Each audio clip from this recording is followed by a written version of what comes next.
I'm Jane Applegath. This is the Epic Vision Zone. What if the real key to mental clarity, focus, and emotional resilience isn't found in your medicine cabinet, but in your fridge? And what if the foods you eat each day are either feeding your brilliance or fueling your burnout? And have you ever asked yourself the importance of gut bacteria and the secret authors to your thoughts, your moods, and your memory as well?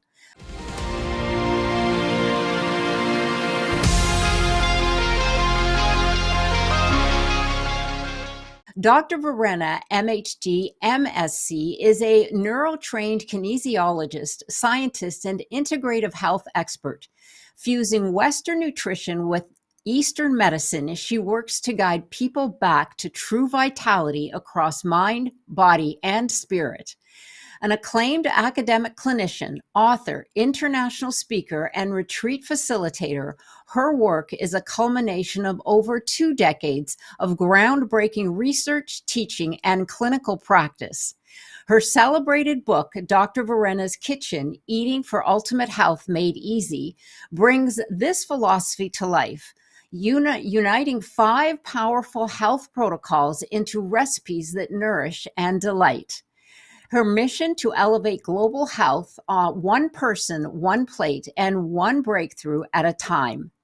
If you're ready to rethink health, reclaim your energy, and rewrite the rules, this episode is a wake-up call.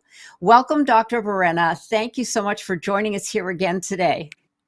You're so welcome, Jane. Always a pleasure. I'm excited to dive into a great episode. Well, likewise, and thank you, because I think as we discussed very briefly, this is so vital to our health. We always talk about nutrition diets, but what about our brain diet? So today we're covering a topic about diet that fuels focus, mood, and memory. That's the brain diet. So what are the key nutrients the brain needs to function optimally? So there are various nutrients the brain really needs because it weighs just 2% of our body mass, but it actually burns through over 20% of your energy. So to think clearly, regulate emotions, sleep well, and stay resilient under stress, our brain needs a range of critical nutrients. So the first one is really omega-3 fatty acids, so that are particularly two, the EPA and DHA, that people have heard of when very often they purchase high-quality fish supplements. So the difference is that the DHA is a structural fat that makes up a large part of your brain's gray matter. It improves membrane fluidity, enhances neurotransmitters, and supports that memory, attention, and emotional regulation. In contrast, the EPA has a strong anti-inflammatory effect, which is also crucial for mood balance and cognitive clarity. It's interesting that a study, for example, in 2022, that was published in a medical journal called Translational Psychiatry, found that omega-3 fatty acid supplementation, particularly that EPA, significantly improved cognitive performance and reduced also depressive symptoms and may even slow age-related brain decline, which is fascinating. So then the next one is B vitamins, especially B9, B6, and B12. B9 known as folate, very critical for neurotransmitter synthesis, so that serotonin, dopamine, or GABA that we have heard of. GABA calms the nervous system, dopamine drives motivation and reward, and serotonin regulates mood, sleep, and emotional stability. It's also very important for a process called methylation, a biochemical process that switches genes on and off and actually helps detoxify the brain.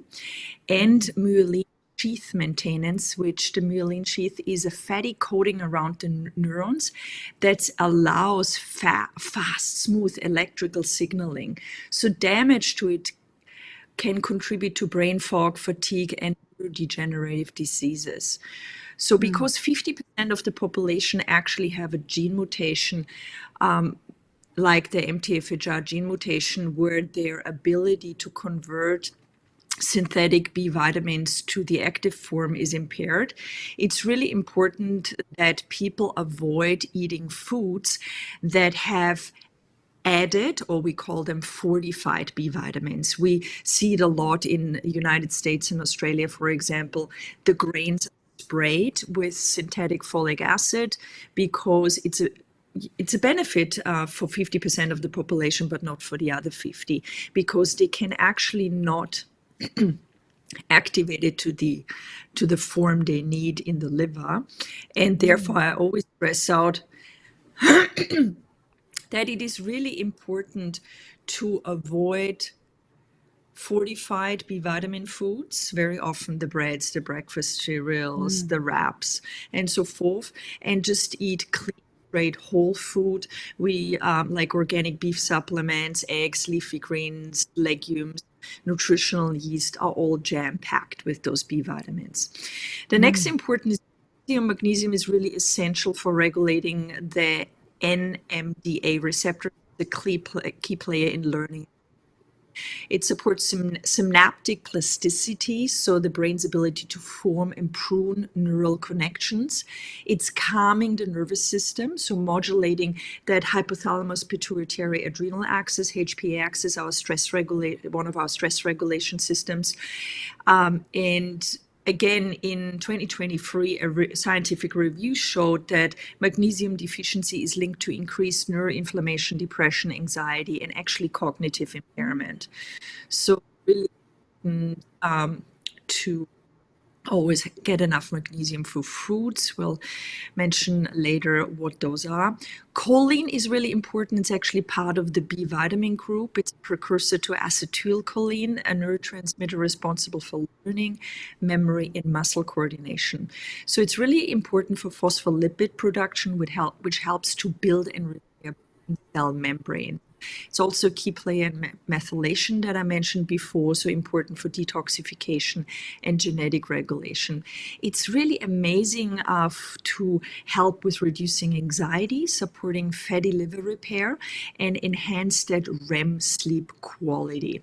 The other one that we have heard lately quite a lot in the media about is creatine monohydrate. So it's widely known for its role in muscle performance. Creatine is actually also a brain fuel molecule. So it helps rapidly generate that ATP, the energy currency of cells, especially under high cognitive demand, sleep deprivation, or mental fatigue. So it's also found abundantly in red meat, wild game, seafood, but most people supplement with creatine monohydrate that want to support these benefits with 3 to 5 milligrams a day. What is also very important is polyphenols, flavonoids, so powerful plant oxidants are really important for neurogenesis, so the creation of new neurons. In the hippocampus, so your brain's memory center, they reduce oxidative stress, inflammation, and they also support a protein essential for learning and adaptation. Like polyphenols, we know it's blueberries, dark chocolate, turmeric, red grapes, pomegranate, and so forth. So zinc, iron, and iodine are very important. As the last three that I want to mention, zinc is essential for synaptic transmission, processing, and iron is crucial for that oxygen delivery to the brain tissue and dopamine production, while iodine really supports that thyroid hormone production, thyroid here, and vital for metabolic regulation, brain development, and nutrition. So that's a lot, isn't it? Yeah, that's would you recommend, let's say if you're getting older, that you take all of these in supplements, or is it you really need to get to the lab to get some blood tests to see where you need the help? Because yes, those are all fabulous. I mean, I've heard of the B vitamins and of course the omegas and the flavonoids, and some of the others I hadn't heard of, but certainly what would you recommend to the general public? Very good question, because we can really randomly supplement and not the appropriate doses or forms of a supplement. So I always recommend as a first step really to do blood tests to really see what are my B vitamin levels. The B6, B9, B12 can be easily tested in the blood. Also, magnesium deficiencies are rather rare in the blood. That's better to test in the tissue through hair mineral analysis, for example. The iron, very important. Iodine and zinc can definitely be measured in the blood. Polyphenols, flavonoids, always important to eat. We don't need to necessarily supplement. We can do that through food. Creatine monohydrate and omega-3 is something that people definitely can supplement for their benefits, but even with omega-3, you can definitely get them measured. That is, if you work with a functional healthcare practitioner, you can also get that omega-3 to 6 balance tested, which is very crucial just to see your inflammatory, anti-inflammatory support protection, because you want a certain ratio. But number one, food. Second, you want to get tested generally once a year to see where you're at with these, and if you're really not, you don't want to be on the lower spectrum, you want to be in the middle of that range. That's always recommended in blood tests, and if not, then you can support that with B vitamins. Definitely important to always supplement activated methylated B vitamins, just in case you have that gene mutation. Well, thank you. That is that would be our entire segment. There's so much information in there. Thank you so much. My Lord, what a wealth of information. Well, we'll move on then to what's the most surprising way that our gut affects long-term brain health. And we've heard a lot about this lately. Just give us your thoughts. Well, one of the most surprising discoveries is really that the gut microbiome, especially the fiber-loving bacteria, play a powerful role in brain health, meaning these microbes produce those short-chain fatty acids like butyrate, which seal the gut lining to prevent that leaky gut, a major source of brain inflammation. They can cross the blood-brain barrier to directly influence neuroinflammation, and they stimulate that brain-derived neurotropic factor, that BDNF, which enhances actually memory, learning, and neuroplasticity. So when gut bacteria are imbalanced, that is that dysbiosis, or the fiber intake is low, which in America we know is very low, that short-chain fatty acid production drops, contributing to brain fog, anxiety, or even increased risk of Alzheimer and depression. And I see it in like brain fog, anxiety are one of the most common symptoms these days that are mentioned on health screen form. Okay, wonderful. So yes, fiber is very important. And then with that, of course, be sure to drink your liquids, because they've shown that, if you just have the fiber, you can, you just want to keep everything moving. But thank you for that information. So foods that boost brain power. What are the top brain boosting foods and why? So number one is blueberries, which are really rich in the anthocyanins and the flavonoids, which can actually cross that blood-brain barrier and exert that antioxidant, anti-inflammatory, and neuroprotective effect. It really boosted BDNF, improving memory, reducing age-related cognitive decline. It was shown in 2023 in a clinical trial that was published in the Journal of Nutrients, that daily blueberry intake, for example, improved executive function and processing speed in adults over 60. Isn't that amazing? Wow. So my tip is adding half a cup of wild blueberries, fresh or frozen, to smoothies, porridge, yogurt. I even, to be honest, add them to my lunches, enjoying them as a snack, really beneficial. So the next big one, of course, is wild caught fish. I really emphasize the wild caught versus conventional, because they have higher sources of that excellent omega-3, the DHA, EPA, which is so crucial for building and protecting the brain cell membranes. They reduce that inflammation regulation and are important to enhance actually learning and memory. Research has even shown so beneficial for people who are challenged with ADHD. Wild salmon contains that 2 to 3 more times omega-3 fatty acids than actually farmed salmon, and has significantly lower loads of toxins, antibiotic residues, and inflammatory omega-6 fats due to that grain-based feed that the conventional fish has. So farmed fish are often raised in those crowded pens and fed grain-based pellets that skew really that fat profile that then also negatively influences us, of course. So omega-3 intake is really linked to slower cognitive decline, reduced risk of Alzheimer's and depression. So very important.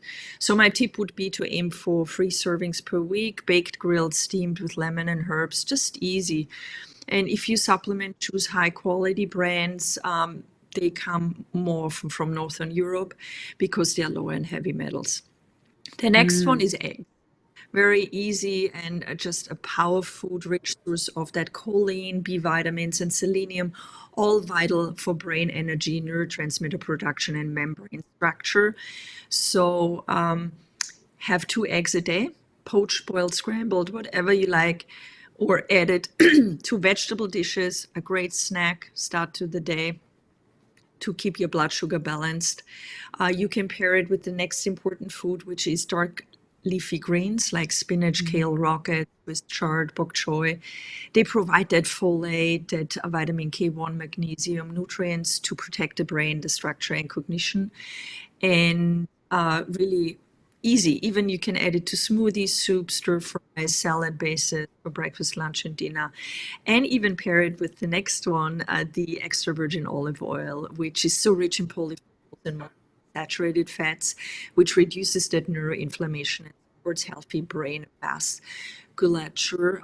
So improves that brain blood flow, reduces that beta amyloid plaque formation, and lowers inflammation. Repeatedly, research has shown that extra virgin, high quality extra virgin olive oil intake is linked to reduced Alzheimer's risk and functioning. So drizzle it over cooked vegetables, salads. Don't heat it as much above the medium temperature to preserve the benefits. So generally you can cook with olive oil, so 160 to 180 degrees Celsius, or 320 to 356 Fahrenheit. Generally to safe for high quality. If you have high quality extra virgin olive oil, it's quite safe to go to these temperatures. What's also so amazing for great brain food is, of course, fermented foods. Coming back to the gut, so sauerkraut, kimchi, kefir, yogurt, or tempeh, supporting that gut-brain axis by nourishing those beneficial microbes that influence our mood, inflammation, and cognition, because a lot of the neurotransmitters like GABA, serotonin are made in the gut, so they really support that. And really reduce inflammatory toxins that can be found on the outer membrane of certain gram-negative bacteria called LPS toxins. And I would suggest 1 to 2 tablespoons of fermented veggies with meals, glass of kefir maybe daily. Again, very easy to implement. Dark chocolate is a great one, but it has to be 85% of that cacao component or above. And again, just 2 to 3 small squares above enough. We want to really consider that that's still like falling into the category of caffeine. So mid-morning, afternoon is fine. We don't want to have too much in the evening. It can negatively actually affect your sleep. So the high flavonoid content in dark chocolate, the theobromine and magnesium all help with focus, blood flow, and that working memory.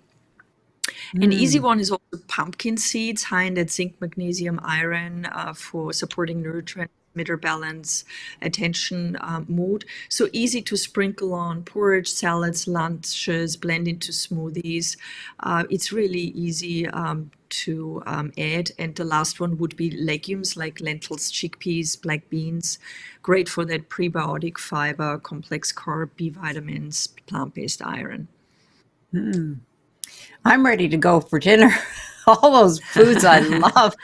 The blueberries, the fresh caught salmon and cod, and all of the pumpkin seeds, which you mentioned there at the end. I can't recall all of the list, but yes, I mean it really is available to us. We just need to understand the quality that we're buying, and also that these actually do help our brain health.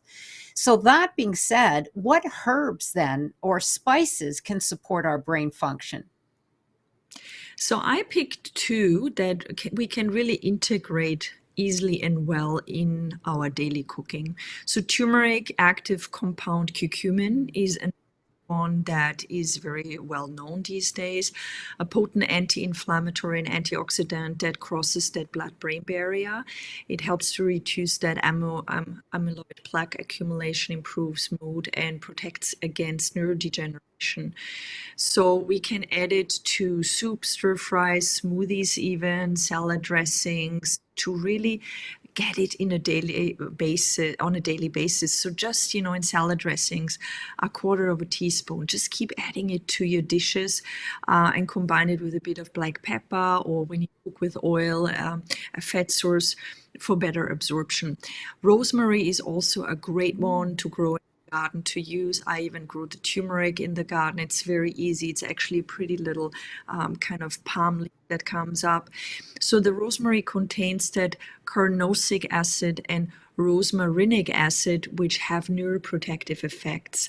That's what smells so nice when we rub the leaves a little bit. It really helps by inhibiting the breakdown of that acetylcholine that's so important for improving mental clarity and boosts that recall. So adding it to vegetables more that you roast or soups, or you can even add it to a little bottle of olive oil that you put aside and use it with it. Yeah. Yeah. Yeah, absolutely. Yeah, and I love rosemary. It's so, if you have it in the kitchen, you can just the entire kitchen smells like rosemary. It's a very Yeah. pleasing smell. Absolutely. Well, those are both very good. And I love the fact that you said you could sprinkle the turmeric on anything. We always think of it as I mean, there are supplements as well, but why not use the real thing when you can just add it here and there and everywhere? It's just using a little bit of your Yeah. imagination. But negative mood foods, then, which foods negatively affect our moods? Which ones do we need to stay away from? It's really a good point because mood isn't just psychological, it's actually deeply biochemical and definitely rooted in health. Because there are definitely foods that affect us. One is refined sugar and high GI carbs. So I call it the carbs that really cause that spike in blood glucose, where you then have the energy crash, the irritability and anxiety that comes from it. They disrupt insulin and block the tryptophan transport to the brain that affects serotonin and increases inflammation and oxidative stress. Of course, also ultra processed foods, so high in additives, emulsifiers, seed oils, refined starch, they disrupt that gut microbiome and promote the leaky gut, highly linked to depression and mood swing. Seed oil, which are in so many packaged foods, the canola, the soybean, the sunflower oil, even in the daily nut milk or oat milk you could be drinking, can be really high seed content. They create an imbalance in that omega-6 to 3 ratio. A healthy one should be 1 or 4 to 1. But in our Western diet, and let's hold on to our chairs, it's actually 15 to 1 or higher. Huge imbalance that promotes that chronic inflammation, drives neuroinflammation and poor regulation. Artificial sweeteners as well, like aspartame, sucralose, they really are very often in soft drinks or packaged foods. They may alter that gut bacteria, disrupt dopamine serotonin pathways and are actually associated with an increase in anxiety. And so the excess caffeine in energy drinks is also, of course, detrimental because initially stimulating, it can also raise cortisol, worsen anxiety, and disrupt sleep. So it can lead to that burnout, the jitteriness, and blood sugar crashes, so especially harmful when consumed on an empty stomach or late in the day after 3 p.m. Well, so what good foods then will impact how we sleep? Is there anything that we could be taking that will help us sleep more soundly? Absolutely. So when it comes to sleep, it's really important what, when, and even how we can eat. It profoundly affects the sleep quality, melatonin production, brain detoxification during the night. So sleep is when your brain consolidates that memory, clears the waste via the lymphatic system, and rebalances actually the neurotransmitters. So certain nutrients and habits can enhance or sabotage this entire process. So magnesium is definitely important. As we know, it calms the nervous system, supports GABA, the brain's main inhibitory neurotransmitter. So deficiency is linked to that insomnia, anxiety, and light sleep. So a lot of people supplement magnesium. There's so many magnesium forms out there. So magnesium bisglycinate or magnesium glycinate is the best for anxiety, sleep, stress, mood stability, 200 to 400 milligrams of that elemental magnesium a day. It's also very gentle on the gut. That's definitely the best.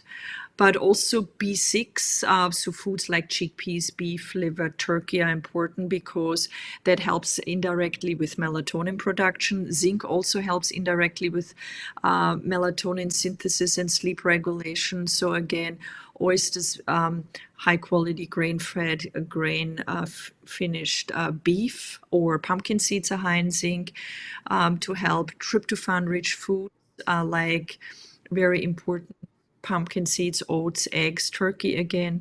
Choline is so important for that REM sleep. I mentioned it in sleep architecture, so found in the egg yolks, wild salmon, and liver. That's why a lot of people actually supplement with organic liver capsules, and those omega-3s again, really important for the melatonin release actually, and reduce inflammation is actually important because it can, having too much inflammation can disrupt our sleep.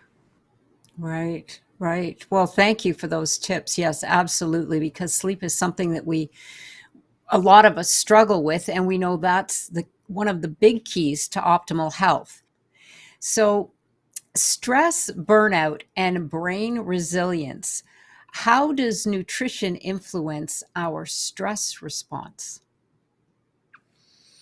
Yeah, that's a great question because stress resilience isn't just psychological, it's actually nutritional as well. So, your brain and adrenal glands require a steady supply of nutrients to produce and regulate stress hormones like cortisol and adrenaline, and to maintain neurotransmitter balance under pressure. So, the key nutrients are magnesium, vitamin C, the B vitamins, the zinc, protein, and healthy fats because they provide those building blocks for neurotransmitters like the GABA, dopamine, and serotonin again. And chronic nutrient depletion can lead to adrenal fatigue, actually, emotional reactivity, that poor focus, and eventually burnout. So balanced nutrition is what keeps that HPA axis, one of our main stress regulation systems, functioning properly under pressure. 2022 review in Nutrients found that people who consume diets high in whole foods, omega-3s, and fiber, with enough hydration, of course, have significant lower stress scores and more adaptive cortisol rhythms. Okay. So high in fiber and the omegas. So that's really something that in little bits and pieces and small steps that people could really grab onto and start to change their diet and their relationship with food and their stress levels, their minds, their moods. So here's a topic that I know we've touched on very briefly.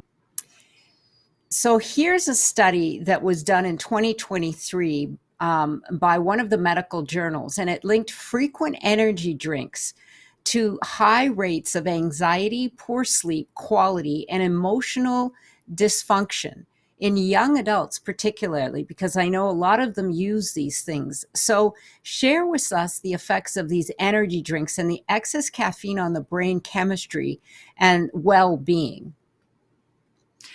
I'm glad we talk about it because they can be really detrimental. And I see my children are 12 and 14 in their circles Mm. that a lot of their friends, particularly because of that dopamine stimulating seeking behavior, really go for it more and more. So those energy drinks like Red Bull, Monster may provide a temporary boost, but at a cost to brain balance and long-term well-being. So what happens is that the caffeine in those energy drinks actually blocks adenosine receptors, which delays sleepiness and heightens that alertness, but also disrupts actually the circadian rhythm.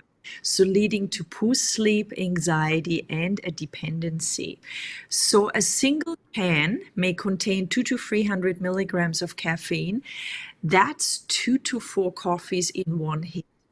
So this spikes dopamine, giving short-time euphoria, followed by a crash in energy, of course, and mood motivation. So combined with the sugar and taurine that's in these drinks, it overstimulates the nervous system. It raises cortisol and can trigger palpitations or irritability. So long-term overuse desensitizes those dopamine receptors and actually dysregulates GABA and glutamate, which are needed for calm, focus, and emotional regulation. So, when we talk about a caffeine tipping point, one espresso is under 100 milligram is generally beneficial for cognition and mood. But over 300 milligrams a day, which is that one can of an energy drink, particularly if they have it after school at 2 or 3 p.m., then it impairs sleep eventually and increases actually that anxiety. It's because half-life of caffeine is 6 to 8 hours. So if you have it in the afternoon, it means your brain is still alert at bedtime, even if you feel tired. Right. And we know that it's usually not one can. I don't know about Yeah, where in your society, but it's they want that hit again. And it's yeah, usually 2 to 3 cans. And when you do that every single day, and then they wonder why some young kids have they call ADHD. Well, take a look at their yeah, diet. I mean, absolutely. it's shocking. Like you said, your young, your children are in those tween years and some of their friends are drinking those things. That's shocking at that age. I mean, I Yeah, never even drank yeah, coffee till I was like 18. But that was, yeah, back in the day when we didn't have those. But thank you for that information. So vital in today's world and society. Definitely to be cognizant of what you are drinking, not just for yourself, but for your children as well, because obviously we stand as the example. Correct? Yeah. If they see us yes, me downing too. these drinks, they'll say, "Oh, well, that's good for dad and mom. I might as well have them as well." But thank you for that vital information. So, real life application and summary: what does a brain supportive day of eating and drinking look like? Let's just take it down to the bare minimum. Just give us an optimal day of a real life situation. Yeah, absolutely. A brain smart day of eating is all about steady blood sugar, nutrient density, and gut brain nourishment without, of course, sacrificing taste or enjoyment. So, what I would start or recommend to start your day with is hot water with with juice of half a lemon, half a teaspoon of Celtic sea salt, a tablespoon of apple cider vinegar with the mother, the kind of fermentation of the apple cider vinegar in it, and hot water, and actually collagen peptides. So you see already, I'm starting my day with something that really deeply hydrates me, full of electrolytes, supports the bile, the digestive juices, replenishes the electrolytes, and nourishes that gut, brain, skin from within, rather than starting with coffee, because coffee is what we want to have first once we wake, because it really imbalances that stress hormone, cortisol, adrenaline regulation. Have coffee with or after breakfast, really important for that blood sugar regulation. Then breakfast should be, again, something that stabilizes your blood sugar. So scrambled eggs with spinach and avocado, for example, with a slice of maybe a high fiber paleo or seed bread, or even better, sweet potato, something slow carbs, pumpkin. Or you can have, like I have in my cookbook, the seed burqa. So you can do it with or without oats, but lots of seeds are in there, from pumpkin that we talked about, sunflower, chia, flax seeds, psyllium husks, hemp seeds, high in omega-3. So you start your day with that, with berries high in polyphenols, and other fruits, and kefir to really just gut microbiome. Then lunch could be a wild salmon or sardines very quickly, with rocket olives, celery, snow peas, cucumber, fermented veggies or baked vegetables as well. Sprinkle those pumpkin seeds on, have some quinoa or lentils for additional fiber and blood sugar regulation. Afternoon snack, this is where I would bring in half a handful of berries and walnuts. They're super high in omega-3s. Blueberry, we mentioned, is one of the most brain nourishing foods. Or you could have, like if it's winter, a hot chocolate that you make yourself with that raw cacao powder that's so high in polyphenols, or a raw cacao energy ball with tahini seeds and dates. Tulsi, rooibos tea are also very supporting for adrenals. They are not caffeinated. And dinner, like simple, like a one-pan citrus rosemary chicken that I have in my cookbook, with cruciferous vegetables, pumpkin and leek, that supports that nervous system regulation, making it the perfect anti-inflammatory, brain calming kind of evening meal. We should finish dinner 7:30, 8 p.m. latest, because that really supports melatonin production and brain detox. And then if you want, have some magnesium glycinate, calm herbal teas if you want, after dinner, and avoid that screen time, dim your lights, support that circadian rhythm. Right. Well, I'll be over for dinner shortly. And I laugh because Dr. Verena is in Australia, but it'd be worth it just to come It over will be for worth it. a day of healthy eating. Oh my Lord, it sounds Yeah. delicious. Of course, everybody's thinking, I don't have time for all that, but well, that's another segment. That's a whole nother story, but sounds delicious. Thank you so much. That starting your day with that hot water and that mixture, that is fascinating. I'm definitely going to try that for sure. I can manage that. So, what are the 3 brain food rules that you live by? The first one is you feed your neurotransmitter daily. So that means don't skip a meal, don't skip meals, and expect clarity. Never exercise fasted, as it spikes cortisol and will eat away that lean muscle mass that you're trying to build. And prioritize that protein, healthy fats, and key nutrients like magnesium B6, omega-3s every day. The second important one is protect your gut, and you protect your with it. So eat prebiotics, the fiber like onion, garlic, and so forth that feeds then the good bugs, your workforce, support your system with probiotics, diverse plant foods to nurture your gut microbiome, the root of serotonin, GABA, and stress resilience. And the third one is fuel, don't stimulate. So real energy comes from nutrients, not from caffeine and sugar. So use coffee, yes, but consciously, not as a crutch. Have your coffee with or after meals, and prioritize that deep nutrition, hydration, and sleep. Right. Yeah, Yes, I love that.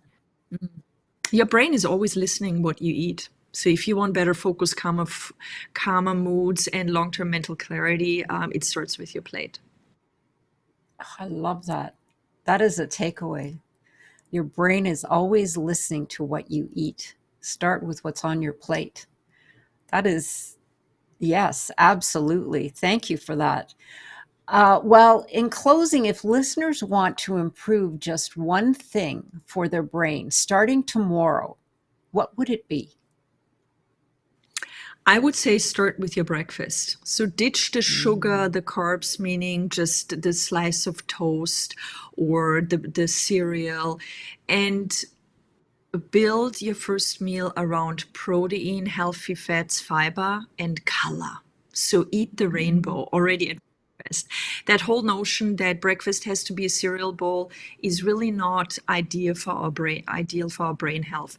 We can eat dinner foods for breakfast. That means, like I said, salmon integrated, beans integrated with eggs and vegetables, and even a dollop of the fermented foods. That can all be enjoyed at breakfast time.